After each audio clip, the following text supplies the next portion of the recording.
Good morning. My name's Maurice Crespi. I'm the managing partner of Schindler's Attorneys. Schindler's Attorneys is a co-founder of Cobra. It was founded together with Engaged Business Turnaround and IQ Business. Today we joined by a special guest, GG Alcock. He's going to be talking about the Kasinomics Revolution, Kasinomic Revolution and COVID-19, the scale, impact of COVID-19, and opportunities in the formal sector. A bit about GG. He is born white in apartheid South Africa, but raised and bred as a Zulu. Learning the skills of survival in Africa, he was raised in a mud hut in one of the most poverty-stricken and violent parts of KwaZulu-Natal, Msinga. GG's activist parents, Neil and Krina Alcock, raised their two sons in a hut with no running water, electricity, or modern conveniences. Instead, growing up young Zulu boys herding and hunting. Zulu reared and bred, the boys learnt the essence of how to survive in a harsh world, valuable skills that have undoubtedly contributed to GG's success as an entrepreneur. Excuse me. GG has been at times a shebeen owner, a political activist, a community worker, and an African adventurer. Fluent in Zulu and conversant in most South African ethnic languages, GG is the founder in Minawe Marketing, a leading activations business in South Africa. We're also joined by other panelists. That would be Gary Barachovitz of Schindler's Attorneys, Tasneem Khan of Schindler's Attorneys, and Adam Kraker, the CEO of IQ Business Group, the co-founder of Cobra. Cobra is a pro bono service. The idea is that we provide a knowledge base, webinars, and consultations should you require them. You can go to our website, www.cobra.org.za. Alternatively, send us an email on info@cobra.org.za. And now turning to GG. Thanks so much for joining us, GG. Over to you. Morning, everyone. I'm going to just quickly share my presentation here.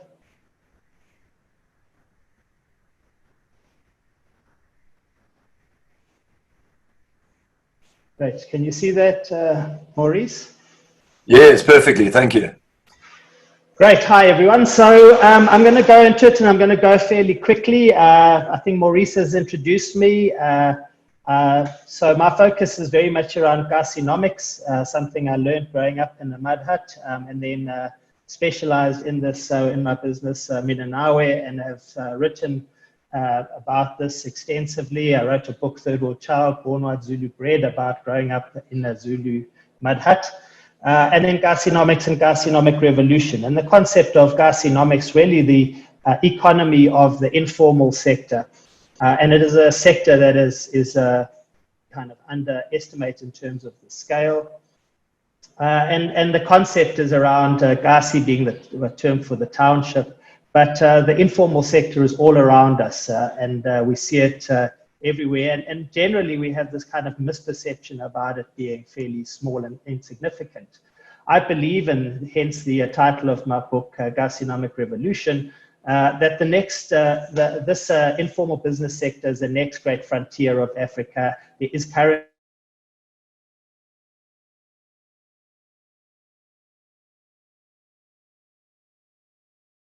perceptions of this sector being basically subsistence or survivalist businesses. And in essence, if these people could get another job, they would immediately leave the sector and take a formal job, which is very untrue. As an example, the lady on the left-hand side of the screen there, she sells vet cook for R1 each in downtown Johannesburg, and she sells 3,000 vet cook every single day for R1 each. She also sells, her and her husband also sell about 500 Rands worth of cheese slices, polony, fish, tea, and coffee. So they turn over 3,500 Rand every single day. And their margin is about 50%, 40 to 50%. So they make around 1,500 Rand profit 6 days a week. And yet we walk past her and we go, oh, shame. And just across the road from her is a young lady who's 24. She came from Polokwane. She couldn't find a job. So she started selling vet cook across the road from this lady I call Golden Delicious. She sells 6,000 fed cook every single day for R1 each, and she sells about 1,000 rands worth of cheese slices and other elements.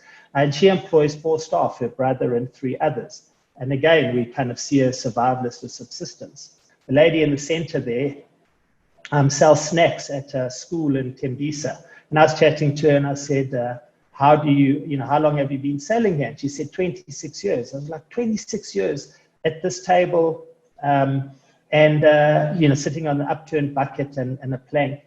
And she put 2 children through university, and her husband was unemployed the entire time. And she makes 6,500 Rand profit every single month. And she works for 3 hours a day, first break, second break, and after school. So again, we have these kind of misconceptions about this. On the right-hand side is what's called a quarter. It's a hamburger of the townships, quarter loaf of bread with slap chips, polony, and until recently, or fairly recently, a cheese slice. As you can see, it's endorsed by the Heart Foundation, and it's banting friendly. Anyway, the quarter over here, I was asked by Parmalat in 2004-05 to introduce cheese slices into the township market, and we introduced them into quarters and fed cook back then. Today, the cheese slice sector is worth about 4 billion Rand, and Parmalat turns over almost 2.5 billion Rand a year in cheese slices, going into a sector that was never recognized and never understood before. It just gives an indication of the potential of the sector. And the average quarter outlet can sell anything from 600 to 2,500 quarter every single day for about between 15 Rand and 20 Rand per quarter. But let's just look at the Gassy landscape. There's generally this huge misconception that the township is rows and rows of shacks, and this is driven by media, anecdotal stories, in the media, if it bleeds, it leads. And also it's a historical bias, and we often are trapped in this historical bias based on historically what was the status and not how it's changed as time has gone on. The reality, if you look on the right-hand side there, the formal dwellings, and this is South African General Household Survey, Stats SA figures, the formal sector, the formal dwellings within our total population represents over 80% of our households, and only about 12% of that is informal dwellings. So the reality is most people actually live in a brick or a block house with a corrugated roof or tiles. If you look on the left-hand side, we have this perception that our population, particularly in the townships, is large households with large numbers of people. This is not true. Again, households are growing faster than the population, driven by the fact 1/4 of households consist of one person. So single people there, 25.7% of our population is single people, and a single generation, which is in essence a mother and 2 children, 1 or 2 children, is about 14%. So the reality is that almost 40% of our population are small households. And the reason I say 1 or 2 children is that if you look at social grants, there's the social grants, about 9 million recipients or mothers generally have an average of around 2 children. And the other figure below, and this is the most recent information, but 80% of white kids grew up in households with both parents. Black kids grew up with essence only 28%, a generation without fathers. So we're talking about women-led and smaller households living in a formal dwelling are the vast proportion of people in our country. And I'm not saying they're not poor people. I'm just saying that the vast proportion is formal dwellings and small households. And we see the backroom rental sector. It's typical of this kind of township house in this picture, which generally the average household, a township house has 2 to 3 backrooms. The backroom rental sector is worth 20 billion Rand a year in backroom rental, and another 25 billion in spaza rental. I'll talk to spazas just now, but most spazas are immigrant owned and they rent these from the South African household. So we're talking about 45 to 50 billion Rand is earned by South African residents of townships for spaza and backroom rental. And the backroom rental sector has grown substantially. And it is also reflective of that figure I showed earlier, that the vast proportion of people are single households, and hence the need for backroom type rental. I spoke about the Gorda sector, what I call Gassy course fast food outlets. There's about 50,000 outlets in South Africa, employing 200 to 300,000 people and turning over about 87 billion rand a year.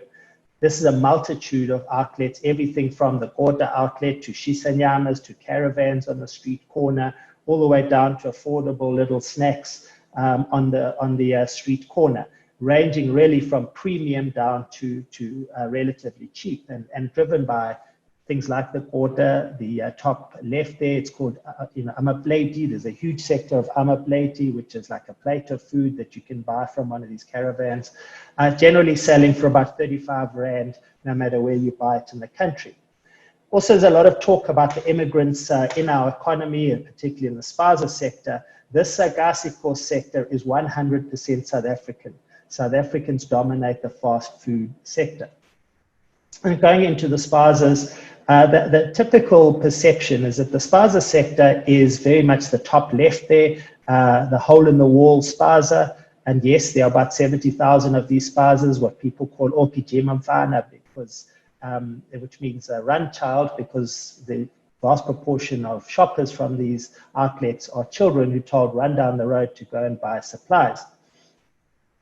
But what has happened is that there's been a massive transformation of the spaza sector with the arrival of immigrants, and the emergence of what I call spazarettes has grown dramatically. And these spazarettes are supermarket format, generally 5 to 10% cheaper than a ShopRite or Pick and Pay on the same branded items, and they have a huge range of products. And this particular sector, the spazarette, is dramatically disrupting the formal retail sector. And then below it there, cash and carries and hybrid wholesalers, hybrid in the sense that they're selling to consumers as well as doing bulk to spaza shops at the same time. An outlet like that, Soweto Cash and Carry, and other hybrid MIDI wholesalers can turn over between 300 and 400,000 Rand a day, 7 days a week. So fairly substantial business. So this is a sector that's in essence 200 billion Rand sector. 85% of the owners are immigrant. And it, as I said, disrupting the formal sector. Those immigrants are 4 groups: Somalis, Pakistanis, Bangladeshis, and Ethiopians. Numerically, the Somalis and the Ethiopians dominate, and go from everything from an unregistered little hole in the wall to many of the spazarettes and the wholesalers are registered outlets, CIPC, and so on and so forth. Over COVID, they were very quick to respond to this. You can see on the top right there, they had sanitizers and masks and wouldn't allow kids into the shops. On the bottom left there, they gave food parcels out to the local community, in essence, ingraining themselves in the community. A very dynamic and fast-growing sector. And then we have tabletops, which is a range of kind of hawkers, roving sellers, and so on.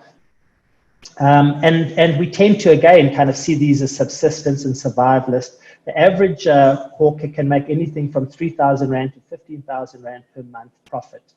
And just to give an indication of the scale of this is the Joburg fresh produce market turns over about 4 billion Rand a year. And 60% of their turnover is informal traders, the Gorda outlets, and small township fish and chips type outlets. And when the lockdown happened initially, the fruit and veg hawkers were not allowed to operate and sell. And immediately there was a 40% decline in turnover of certain categories that are popular in the township, like potatoes. Gives an indication of the scale of this and the benefit, obviously, to the agricultural sector. School mamas, I mentioned my lady in Tembisa, but just to put it in perspective, there's about 10,000 township schools in South Africa and an average of 5 to 8 mamas per school. And multiply this, if you aren't this lady, earn 6,500 Rand a month, even multiply that by 3,000 or 5,000 Rand a month, gives you a sense of the scale of that and how many people are earning a living from that sector. Another sector is the Gassy mechanic sector, ranging literally from a guy who you go into the auto zone, you buy your brake pads, you walk outside, and there's a guy standing there and he fits your brake pads on the street corner, all the way through to the more fancy outlets. And this is a huge sector servicing both the taxi industry as well as the growing township private-owned car sector, 60 to 80,000 outlets. And auto traders, and the reason of the kind of disparity in those numbers, there's a big difference between the individuals sitting on the street corner, which is a large number of them who are replacing your shocks or your brakes pads, versus those who actually have a premises and operate from that premises doing fairly large scale work. The hair salon sector, the salons, what people call saloons, not salons, there's about 40,000 what I call diva to dunusa salons. Dunusa salon means bare bum. These are, the reason they call them bare bum or dunusa salons is that when you're washing your hair in a dunusa salon, your bum is bare in the street. Up to the kind of premium outlets, about 40,000 of these. And then hair sellers, home stylists, braiders, and barbers, about 60,000 of these. And there's a total 10 billion Rand in turnover in styling alone. And the reason I say styling alone is that the way most of these salons work is if you want a hair extension braided on or knitted on, you would actually bring your own product. So you'll buy your relaxer or you'll buy your hair extension. And the other thing is that the salons generally operate on the basis that the salon owner rents out each of the different styling stations. So it's not that you would employ stylists, you basically, very much like an Airbnb model, you rent out the station within the salon. And then I'm not going to go into detail around them, but there's another large sector around bakeries, township bakeries, supplying both the border sector as well as private buns, bread, and so on to households. Gassy chemists, taverns, the whole liquor industry is well known in terms of taverns and shebeens. Internet cafes, a very big sector within the townships. The Bakkie Brigade, delivering, for instance, the guys in the top left there who go and collect vegetables from the fruit and veg market and then basically sell it or for a delivery fee, hand it over to the hawkers in that one's a Barragon of taxi rank, or the Bakkie Brigade that service the spaza sector, delivering stock from the wholesaler to the spaza. The huge sector of caterers who are catering, providing mobile kitchens, mobile toilets, marquees, tables and chairs, and so on, as well as providing food to the unveilings, the funeral sector, weddings, baby showers, and so on. The township building sector is another unrecognized sector, particularly in terms of renovations. And if you look at that growth of the formal households in the townships, most households would have been a shack, an RDP house, or a four-room house. And there's been this massive transformation of the sector by Gassy builders. And the bottom right picture there just shows that's a four-room house within this massive building that's being built around. And there's a whole building sector that builds around these four-room houses. And as they finish the big house, then they start removing the little house inside the larger house. And this is a huge sector around decor. Ceilings are huge in the townships, front walls called Ostop nonsense, and so on. So this is a massive sector of builders, renovators, and obviously hardware stores, builders, supply yards that supply them. Taxi industry is well known. I won't go into it, but there's about 250,000 minibus taxis, and they supply a massive upstream and downstream sector like the Gassy mechanics, car washes, and so on and so forth. So that's just an overview of many of the sectors within the township, and it drives me mad. Most people tend to talk about township businesses as either the survivalists or subsistence, or they refer to them as spazas. And the reality is that almost every sector within our economy is represented within townships, and also from the micro to the fairly substantial outlet. So what have we seen with COVID-19? The first thing that we saw was there's a very quick these small businesses are incredibly agile and adaptive. And so what we saw, and I wrote about this, some of the bakeries, many of the bakeries in the townships couldn't sell loaves to the quarter sector because that was closed down. So they very quickly moved onto Facebook, where they placed an ad like this business and another business in Soweto called Boroto Bakery. And they invited people to order by sending a PIN location on their WhatsApp number and send their order in. And then they had these guys with trolleys who walked down the road delivering bread to that PIN location. And some of these guys were walking 15 kilometers a day with their little umbrella and trolley.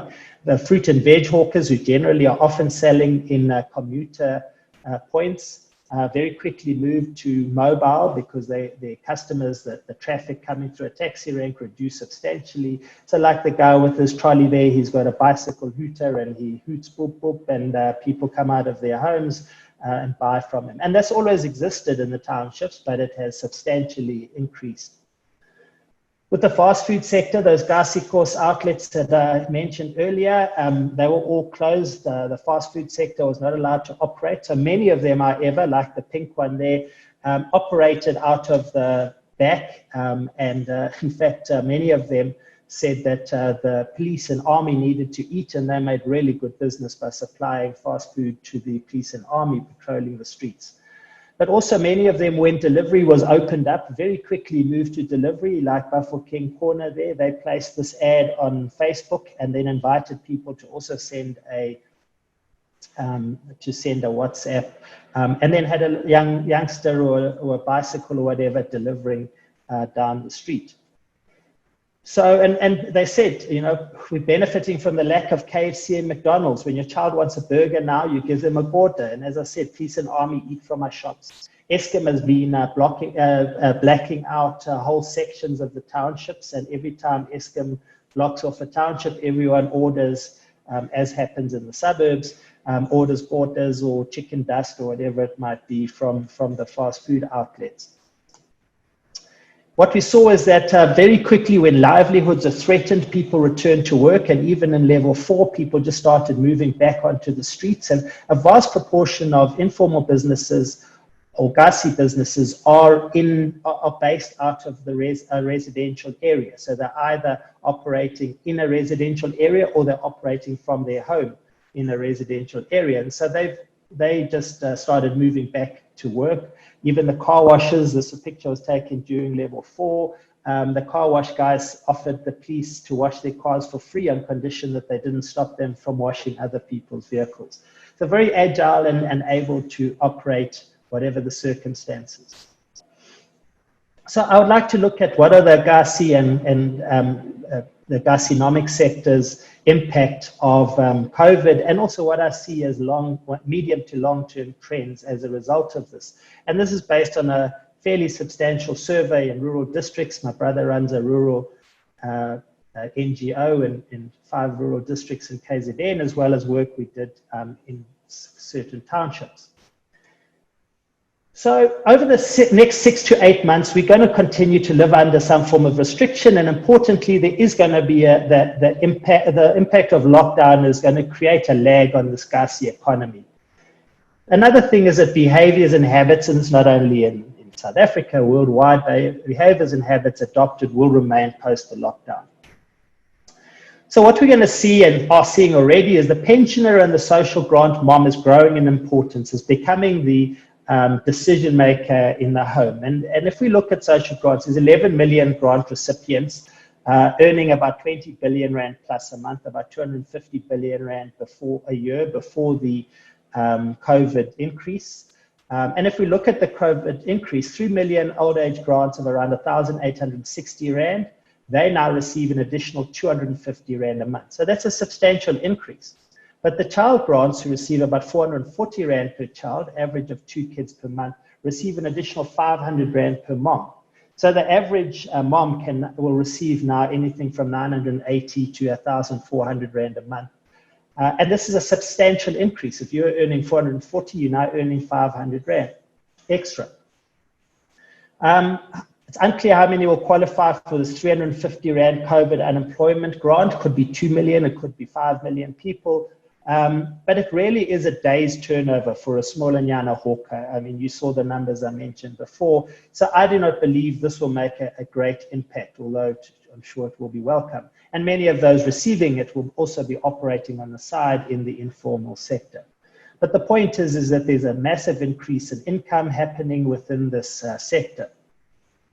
What we've seen within this sector as well is that a huge back to basics, staples or essentials focus. So a growth in spend on maize meal, sugar, rice, flour, oil, spices, bread and milk. But these are low margin. So they're low margin for retailers like ShopRite, and they're low margin as well for places like Spazaret and so on. So there's a combination, there's a growth of combos where you can buy this combo where the Spazaret puts together 12.5 kg maize meal, sugar, rice, flour, etc. in a combo and then sells it for a set price. People are also searching for value. So there's people looking for cheaper brands with quality though, 3 for the price of 1. People are going to smaller pack sizes and stretching. But this kind of search for value represents a big opportunity for number 2 brands, number 3 brands in this space, because consumers are still looking for brands, but they're finding ways to save. Prices have gone up everywhere, big gripe, 5 to 10%, and not sure really where it's coming from. The wholesalers blame the manufacturers, the Spaza blames the wholesaler, and so on. But in the medium term as well, people are buckling down, and so non-food essentials will grow along with foods essentials. And this will be home items, blankets and that kind of thing, children's products, clothing, etc., and family products. So these kind of essentials within the home will be, the proportion of spend is going to grow in that sector. There's a huge impact on households in this space because of they're not eating at feeding schemes. Many kids, 9.2 million school children, receive either breakfast or lunch or both around the country, and these are now eating at home. So this is a big impact on most households who are now having to feed their kids when they were eating at the feeding scheme, and so they're buying more of those staples, the food staples, and this will impact on staple food suppliers in terms of growth in volumes. So what is happening as well is that social grants already were a big thing at month end, because most people have a bank account or have a SASSA card or a debit card of some sort, and they receive that social grant money onto their card or their bank account. But most people almost all people draw their money, 100% of their money, or 100% after debit orders have been allocated of their money in cash. And so what we've seen is that this massive thing, this on the left-hand side is a Lusiki in the Eastern Cape on social grant payday. The bottom right is Tugela Ferry on the same weekend. And so this massive kind of congregation of people in queues to draw money and to do their shopping at month end. And with the growth of this, the social grant importance, township malls and rural towns are big winners of social grants, and importantly, but only at month start. So the mall in the rural town is really about your day out, you draw your cash, you do some shopping, and this is the payout happens now between the 1st and the 5th of the month. So we will see peaks in those environments over that time. After that, there's a decline in mega malls and towns, and the growth is happening in the local. And there's going to be, and already is, a dramatic shift to people shopping in the local neighborhood retailers and Gassy fast food outlets. And those fast food outlets and retailers are both the formal and the informal. So your local ShopRite that's in a suburb versus in a mega mall, your KFC that's in a street in a township versus again in a mall, these are the winners along with the informal trader. So the growing importance of a local retailer and fast food and services in the high street, and there's this growth of the importance of these high streets, these main streets within townships, of the suburb and of the street trader. The cost of transport, the inconvenience of transport, and the risk of being in public transport means that this is going to impact on shopping point and destination. So people are increasingly going to try and save. So the cost of transport is fairly substantial. People can spend up to 10% of their income on transport in a month. So the Spazarettes and others will benefit from this. The Spazarettes also offer credit to grant recipients with no interest. So they're obviously benefiting from this, as well as the savings on transport costs. Taxis are restricted, around 70% for those who comply. But importantly, there's also lower commuter numbers, especially rural towns, and this is happening after the 1st to the 5th of the month. So there's that peak, and then after that, it doesn't happen. This was a quote from one of our research surveys. Cars are scarce and they're available early in the morning and afternoon only. Due to scarce cars, sometimes you find they become too full and taxi drivers don't provide sanitizers. And this is people's experience. People are afraid, and obviously the taxis are a space that increases that. So transport availability and the cost is going to drive this local shopping or purpose-driven shopping. So this purpose-driven shopping is I'm going to the mall to do shopping, or I have to go to work, or whatever it might be. But everything outside of that is going to decline, and that will impact on everything from fuel consumption and the other impact of the taxi sector, including the fact that many of those informal businesses, particularly the hawkers and so on, are based in commuter hotspots. There's also no fun trips, so a lot of people will hire a taxi to go to the beach or whatever it might be. School transport is a huge sector. Church events is another huge sector where taxis are hired. So there is going to be an impact, and we saw this in Alexandra this week, where the taxis are wanting to triple their fares because they're not getting a benefit from the government, but they're feeling the pain. So where to? What's the future, and where are the opportunities, and so on? So I believe I wrote about in Kasinomics Revolution the concept of the Afropolitan, who was someone who was culturally African, but at the same time ultra-modern. And I believe there's going to be this growing now Kasipolitan generation, which is in essence people who are much more anchored both in lifestyle, but also in mindset to the township. And this distinction of the Gassy as a suburban space. The townships are not rows of shacks, as I've shown, but what's happened as well is that they were built as dormitory environments in the apartheid days, and to a large extent it has never ever happened that townships have had people staying in the townships 24/7, as happened over lockdown.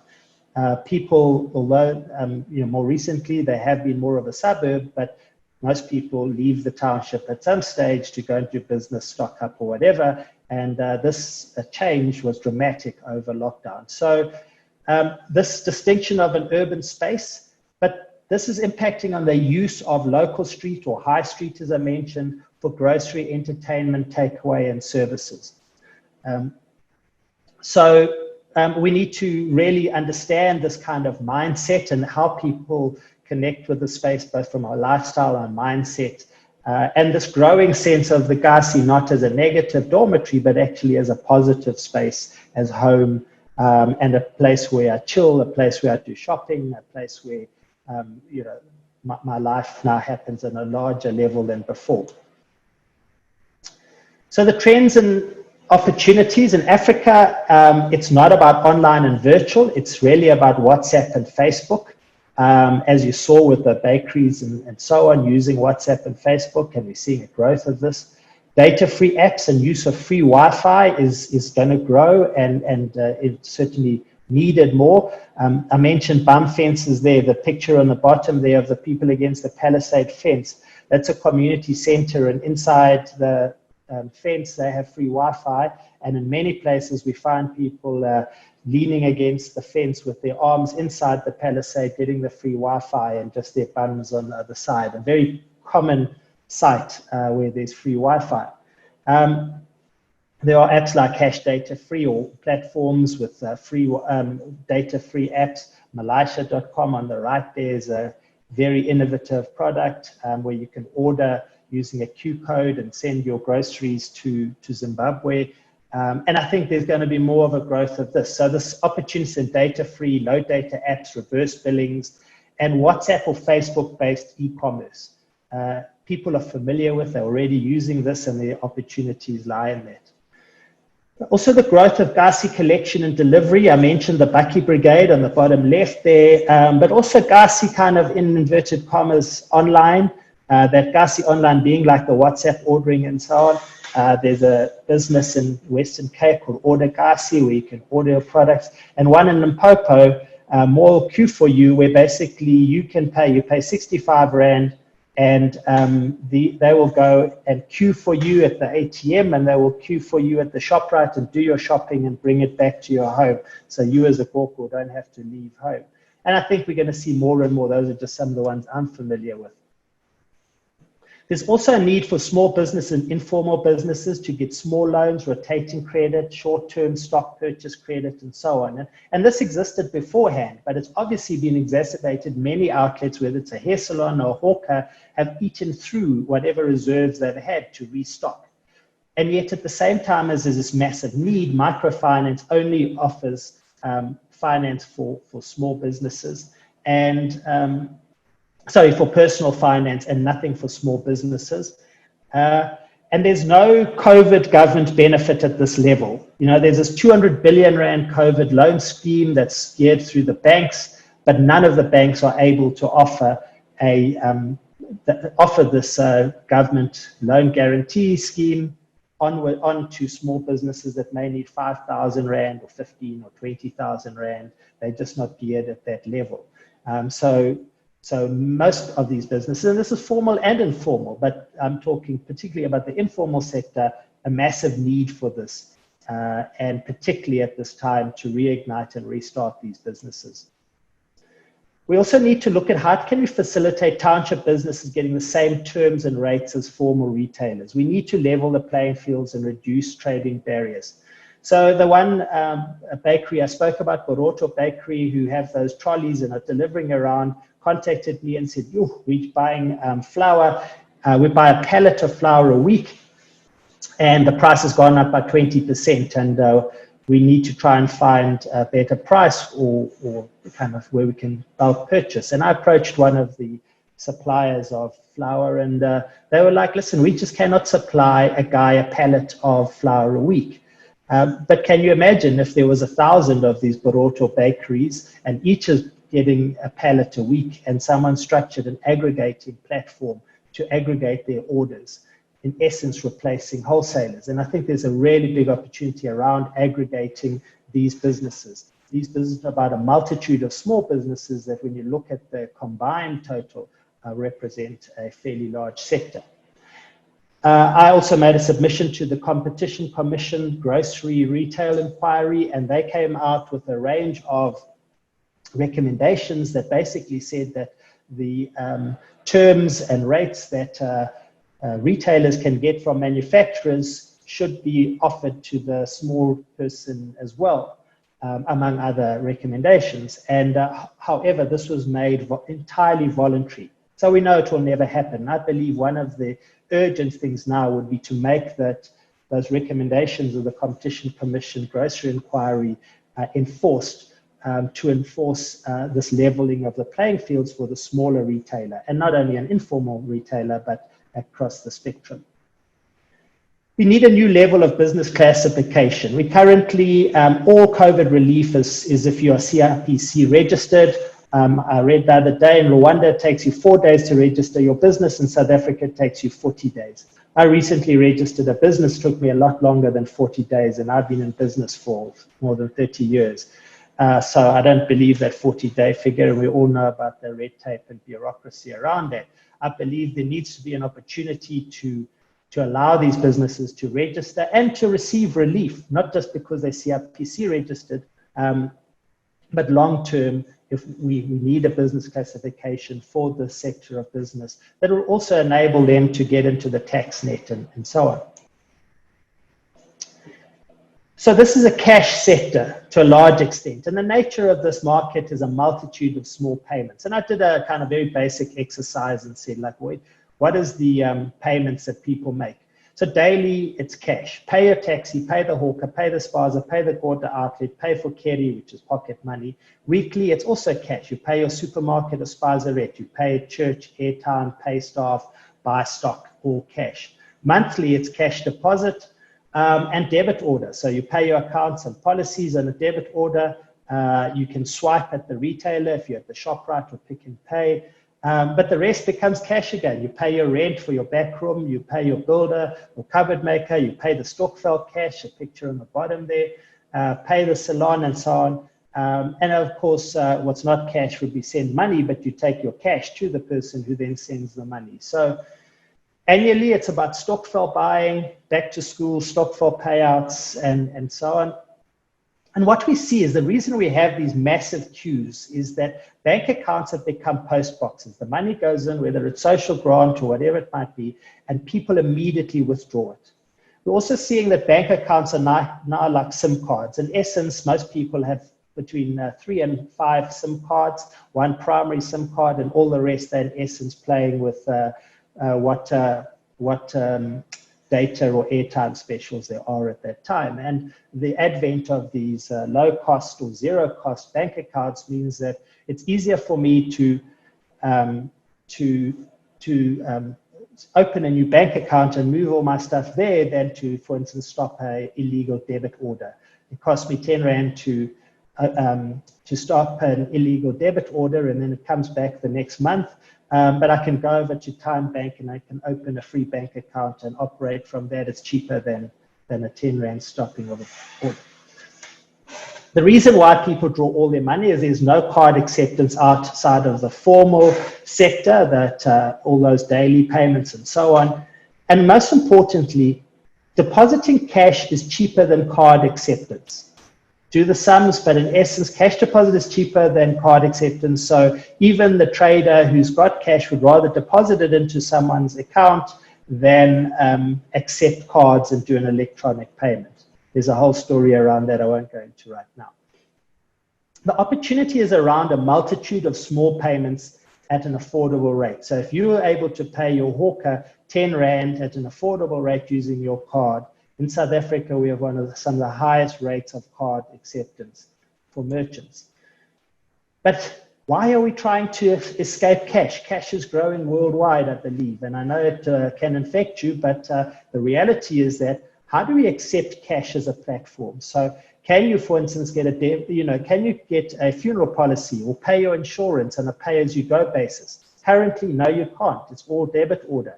So how do we look at cash as a platform? How do we look at more affordable depositing? How do we look at cash and points? And there may be others, but I think that we underestimate the scale of cash and the opportunities that arise out of that.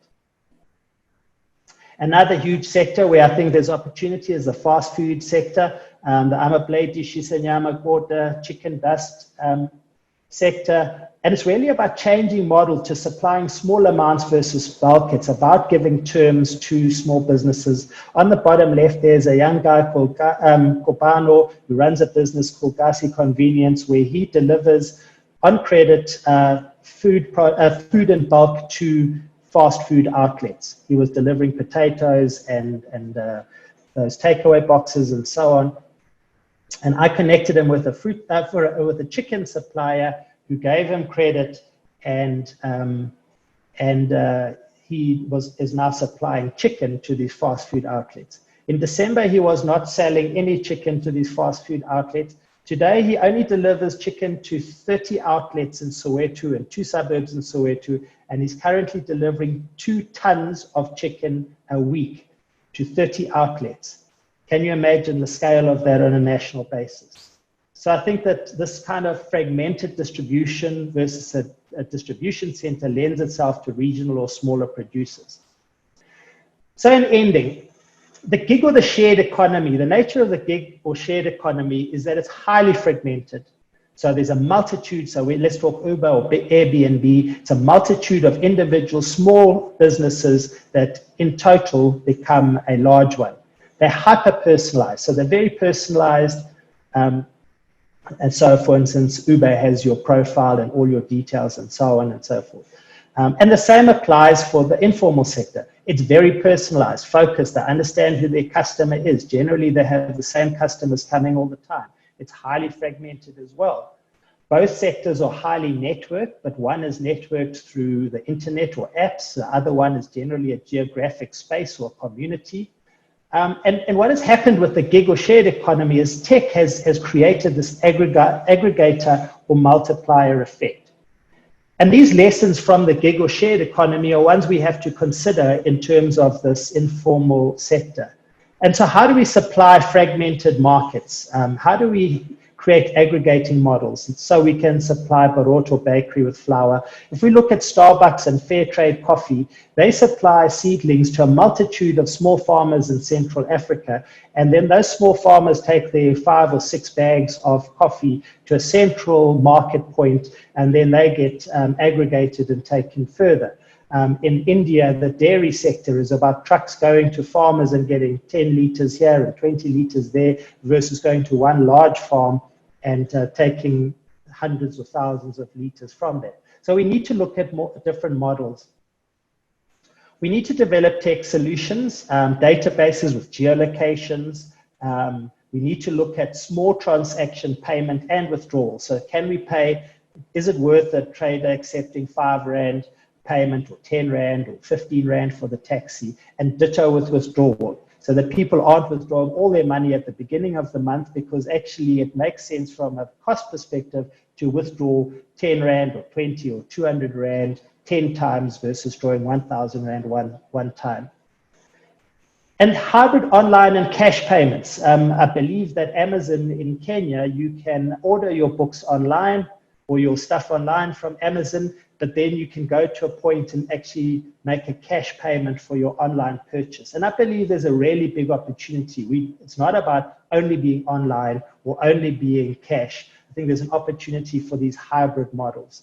And these hybrid models could sit on data-free apps or products like WhatsApp.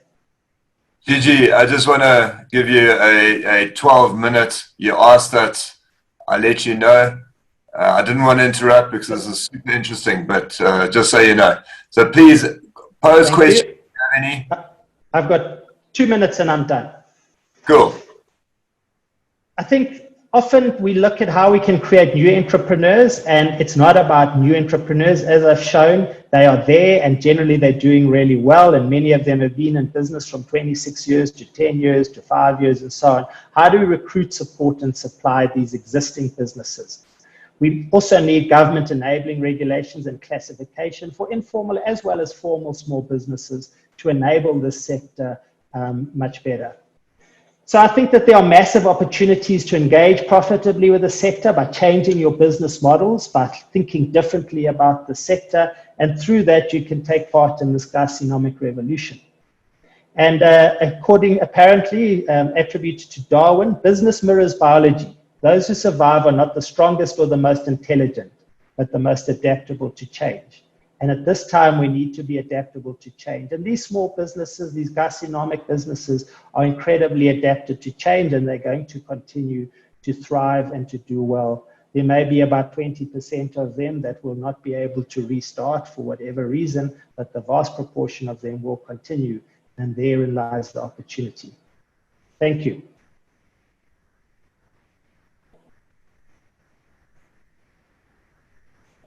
I see there's a question. Why has SA not moved to a mobile phone payment method like M-Pesa in Kenya? So M-Pesa was launched in South Africa by Vodacom, and it failed miserably. And the primary reason is no one has actually launched mobile money in South Africa. Everyone has launched mobile money transfer. So everyone has been around this money transfer. And a simple exercise around that, M-Pesa, when it was launched in South Africa, the minimum transaction fee was 8 Rand. So you couldn't buy a loaf of bread using M-Pesa, which you can do in Kenya. In Kenya, under a certain amount, the transaction is free. So the point is no one has launched it, and I believe there's a massive opportunity. The smartphone penetration is huge. The use of things like WhatsApp, people have no real resistance to mobile platforms.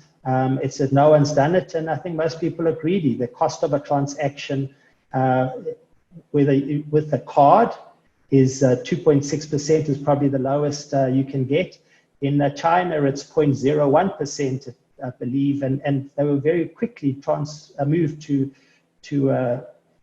debit cards and then onto Q codes and with Alipay and stuff like that. We have nothing like that in South Africa, and we have not structured the costing for an affordable rate. Even I live in Kailami, and even my local Postnet has a big sign on the counter saying we will not accept card payments for under 60 Rand.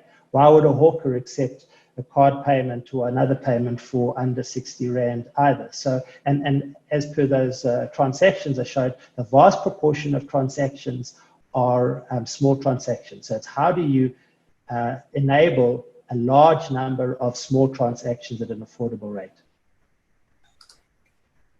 There's another question by Guy Harris. He said that he can expand further live. So Guy, I have given you access to your microphone. The question is, and it relates to micro enterprises. Guy, are you there? Yeah, I'm here. If you want to pose your question to Gigi, that'd be great. Yeah, Gigi, fascinating as always. I really appreciate it. My concern about the microeconomy is a lot of it is job rotating. So if I start another hair salon in London Road, Alex, all it's going to be doing is putting the one up the road out of business. However, I believe that there's certain niches, for example, like tourism. So if I start a jazz club in Alex, then I'm bringing people in from Santon hotels, etc. It's net creating once tourism bounces back. Another would be agriculture because of the food insecurity situation. What are the other sectors that would be job creating, net job creating, rather than job rotating? And thanks a lot, Gigi. Great. So I believe that the largest opportunity, let's put it this way, the government is never going to create 1 million jobs, no matter how many election manifestos they put out. They're not going to create 1 million jobs in the formal sector.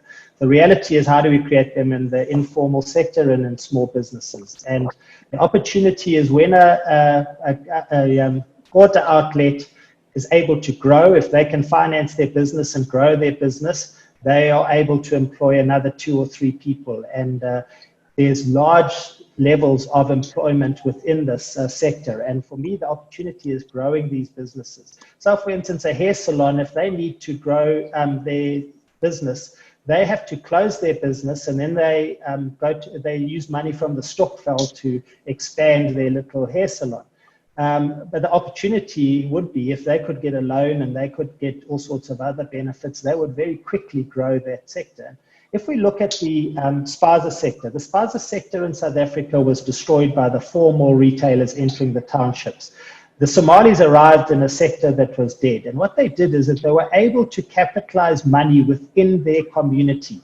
And this has been the greatest strength, is that the typical hole-in-the-wall spaza owned by a South African was then rented out by a Somali who put money together with his local clan and family, and then broke open the hole in the wall and made it a supermarket with aisles.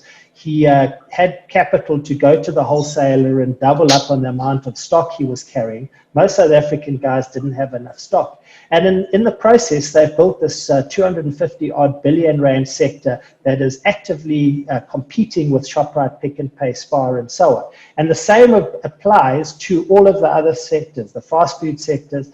And for me, it's not about creating new sectors, about how do we take these existing sectors and how do we allow them to grow, encourage them, enable them, invest in them to grow.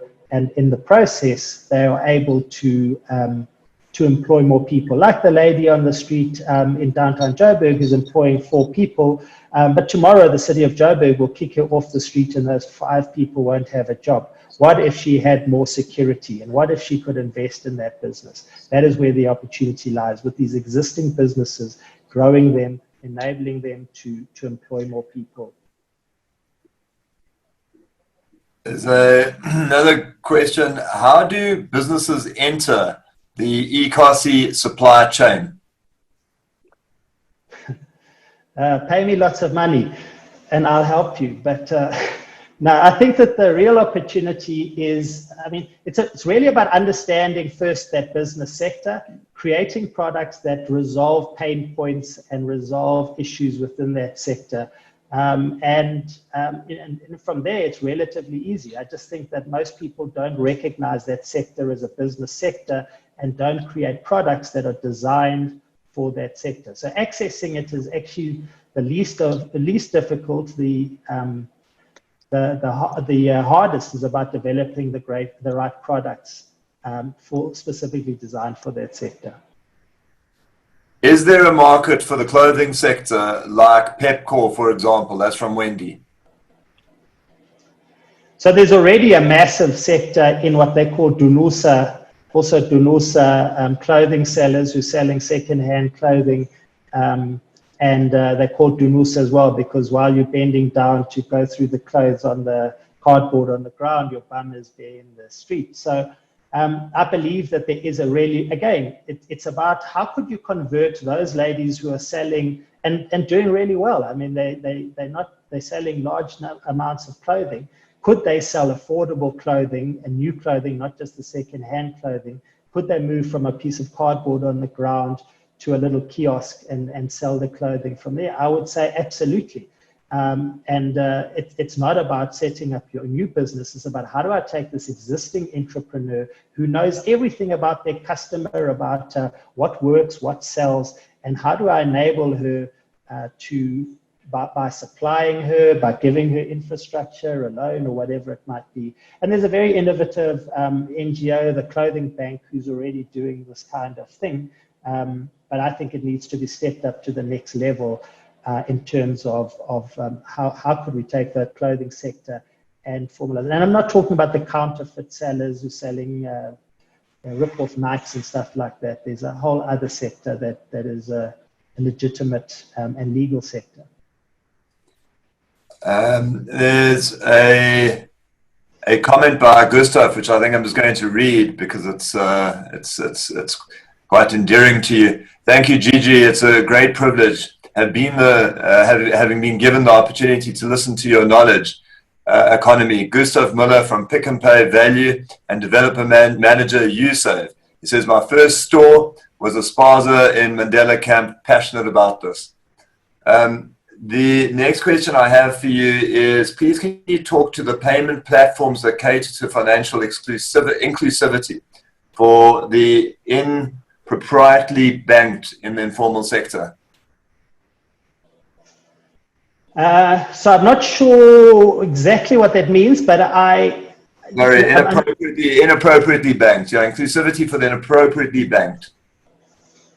Yeah. Look, I think that the reality is that the vast proportion of people in the sector are banked. That is not the issue. The vast proportion of people, in fact, there's a very interesting report by the International Finance Corporation called SMME Voice. And if you have a look at it, about 80% of informal businesses utilize their personal bank account for their business. And one of the reasons for this is that it's cheaper and easier to use their personal bank account.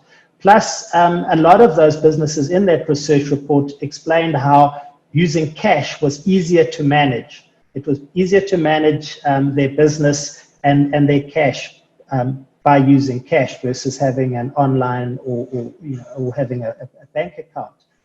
So the thing is that very few bank accounts and banking products are actually designed with these businesses in mind, both from a cost perspective, but also from a functionality perspective.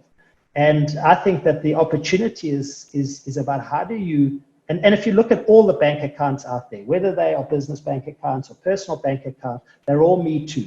Some cost more than others, but in essence, they're all the same, both in costing and structure and stuff. And I think that the opportunity is about how do you create banking products that are designed around those specific individuals. And we have 2 debit cards for every person in this country. We have one of the highest penetrations of debit cards as a result of SASSA giving all of the 11 million recipients a SASSA debit card.